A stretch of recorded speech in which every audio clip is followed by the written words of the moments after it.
Hello my dear, आप सबको नमस्कार। मैं कौशलेंद्र पुनः आपका स्वागत करता हूँ। ऐसी वाणी बोलिए मन का आपा खो, औरन को शीतल करे आप शीतल हो। कबीरदास की ये पंक्ति अच्छा लगा। आज की टॉपिक है विचार, सर्वोत्तम विचार। जो तीसरा पॉइंट मैंने बनाए थे पंचतत्व शरीर के लिए, पहला सर्वोत्तम स्वास्थ्य, दूसरा सर्वोत्तम अध्ययन और तीसरा सर्वोत्तम विचार। विचार बनाम सदाचार बनाम आचार व्यवहार, ये सारे ऐसे शब्द हैं जो हमारे व्यक्तित्व में चार चांद लगाते हैं। दूसरे शब्दों में कहें कि बगैर उत्तम विचार के आपकी स्वास्थ्य का कोई मूल्य नहीं, आपके अध्ययन का कोई मूल्य नहीं।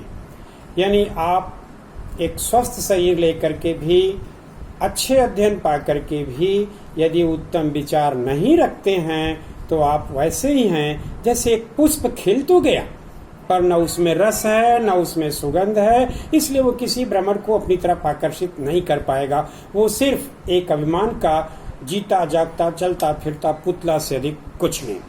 इसलिए उत्तम विचार हमारी व्यक्तित्व के लिए सर्वोत्तम गुण है। अब आते हैं कि उत्तम विचार पैदा कहाँ से होता है। ये उत्तम विचार के जन्य होती है प्री फ्रंटल कॉर्टेक्स।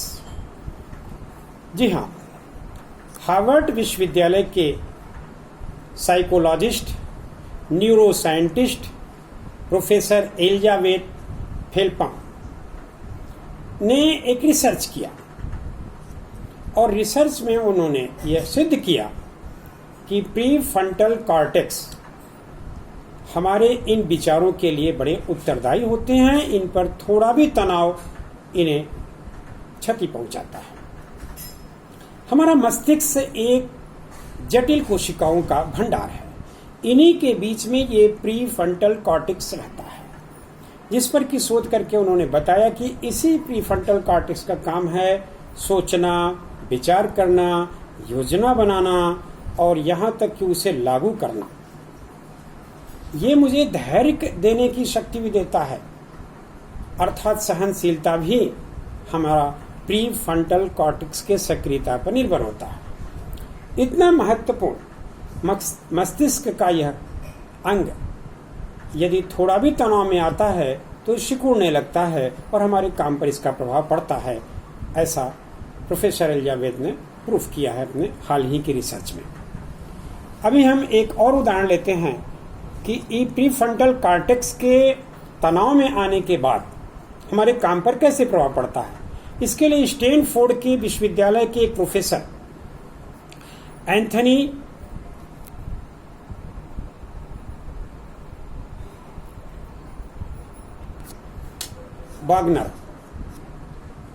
बाग्नर जी ने अपनी एक रिसर्च में यह सिद्ध किया, जो एक कॉग्निटर भी हैं और एक न्यूरो साइंटिस्ट भी हैं।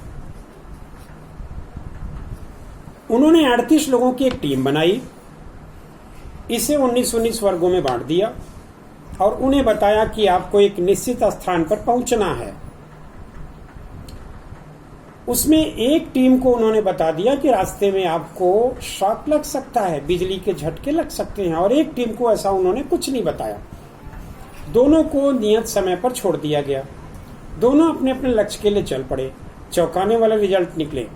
जिन्हें कुछ नहीं बताया गया था वो समय से पहले निश्चित लक्ष्य पर पहुंच गए और वहां तक पहुंचने के लिए उन्होंने शॉर्टकट रास्ते का भी खोज कर डाला। और जिन्हें यह बताया गया था कि रास्ते में बिजली के झटके लग सकते हैं, वो न केवल देर से पहुंचे बल्कि वो हमेशा पूरी रास्ता अपनी डरते डरते पूरा किए। इससे यह निष्कर्ष एंथनी जी ने लगाया कि हालांकि कहीं बिजली के झटके नहीं थे, लेकिन प्रारंभ में उनके दिमाग में यह तनाव दे दिया गया था, लिहाजा प्री फ्रंटल कॉर्टेक्स उनका प्रभावित हो गया और उसका प्रभाव उनके काम पर दिखाई दिया। यह एक ऐसा रिसर्च है जिसने यह सिद्ध कर दिया कि हमारे सारे क्रियाकलाप प्री फ्रंटल कॉर्टेक्स की सक्रियता पर निर्भर करते हैं। अब आगे, इस कॉर्टेक्स के तो दो भाग होते हैं, बायां और दायां। यदि बाएं भाग का प्रीफ्रंटल कॉर्टेक्स सक्रिय होता है तो ऐसा व्यक्ति कभी निराश नहीं होता। अगर इसे अपने काम में असफलता मिलती है तो थोड़ी देर के लिए वो झुंझुला सा जाता है, चिढ़ सी जाता, लेकिन वो कभी अधीर नहीं होता, कभी वो अपने धैर्य नहीं खोता, कभी वो काम को बीच में नहीं छोड़ता। वो दूसरों के लिए प्रेरणा स्रोत होता है, क्योंकि यह बायां भाग एक भावनात्मक संवेदना को लेकर के चलता है। लेकिन जिस व्यक्ति का दायां भाग का प्रीफ्रंटल कॉर्टेक्स सक्रिय होता है वो बहुत भीरू किस्म का होता है। वह किसी भी काम को शुरू करने से पहले ही उसमें आने वाले खतरे की इतना बड़ा कल्पना कर लेता है जितना बड़ा होता ही नहीं है, और वह न केवल डरता है बल्कि दूसरों को डराता है। और ऐसा व्यक्ति हमेशा पीछे की ओर चलता है, आगे आगे नेतृत्व नहीं करता और बीच में ही काम छोड़ देता है और हमेशा असफल रहता है। तो इसी पर निर्भर करता है प्रीफ्रंटल कॉर्टेक्स की सक्रियता पर। अब आते हैं इसे सक्रिय करने के लिए क्या करना चाहिए। अनुलोम विलोम, कपालभाति और भ्रमर गीत, ये 3 प्राणायाम जरूरी है, जिसमें भ्रमर गीत और अनुलोम विलोम मस्तिष्क के लिए वरदान है। अब आगे, दिमाग में हमेशा सकारात्मक सोच रखना चाहिए। एक बार की बात है कि नेपोलियन बोनापार्ट को एक बूढ़ी औरत कहा कि आप एप्पल्स पर्वत को कभी पार नहीं कर सकते क्योंकि यहां पर अभी तक किसी ने सफलता नहीं पाई। यह सुनकर के नेपोलियन ने बूढ़ी मां के प्रति कृतज्ञता जाहिर की और ये कहा कि आपने ये बता करके मेरा रास्ता और आसान कर दिया। ये उसके सकारात्मक परिणाम था और उसने एप्पल्स पर्वत को पार किया। अब यहां पर 2 चीजें होती हैं।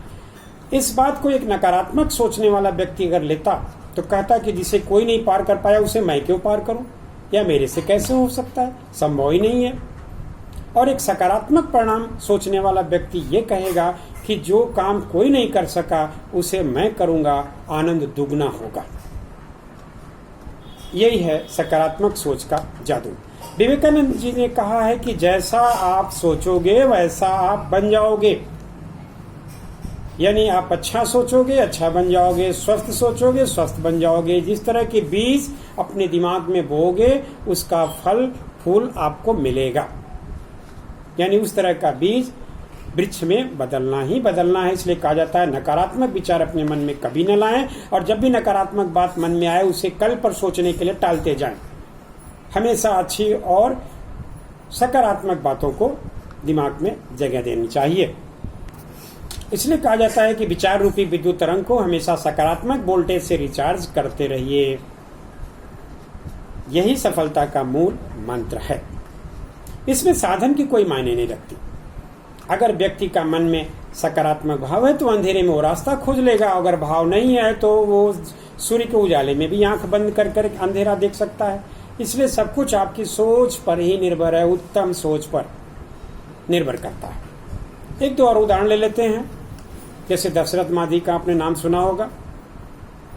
ये 1960 से लेकर के 1982 तक 22 वर्षों में एक विशाल पर्वत को, ये जो बिहार के गया जिले में पड़ता है, तोड़ करके उन्होंने रास्ता बना दिया। क्यों? क्योंकि 55 किलोमीटर की दूरी पर जो उनको हॉस्पिटल मिलता था, जिसके इलाज न करा पाने के कारण उनकी पत्नी का देहांत हो गया था, उन्होंने उस पत्थर को यानी उस पहाड़ को तोड़ करके रास्ता 22 साल में अकेले तोड़ करके छेनी हथौड़ी की सहायता से बनाया और वो 55 किलोमीटर की दूरी 15 किलोमीटर में बदल दिया।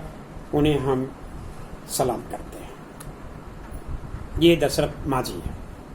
इसी तरह से अरुणिमा का विचार देख लीजिए। आपने सुना होगा, दिल्ली से जब वो पद्मावती एक्सप्रेस से लखनऊ से दिल्ली के लिए जा रही थी तो कुछ लुटेरों ने उनके साथ बदतमीजी किया और उन्हें चलती ट्रेन से नीचे फेंक दिया, जिसमें उनका एक पैर कट गया। लोगों के लिए वह दया की पात्र बनी, लोगों के लिए वह विकलांग बनी, लेकिन उनके मन में इस भाव को स्वीकार करने के लिए बिल्कुल जगह नहीं था और वो सकारात्मक भावनाओं से इतने लबरेज थी कि वो नकली पैर लेकर के एवरेस्ट चोटी को फतह की। प्रणाम करता हूँ ऐसे दुर्धंध सकारात्मक विचारों वाली इस महिला को, अरुणिमा। जी हाँ, सारे मन के तरंग हमारे मस्तिष्क के प्रीफ्रंटल कॉर्टेक्स के बाएं भाग से प्रफुल्लित होते हैं, विकसित होते हैं। इसलिए संपूर्ण वीडियो का एक सार यही है कि हमें खुद पर विश्वास हो, खुद पर भरोसा हो। यही उत्तम विचार का सार है। धन्यवाद, नमस्कार।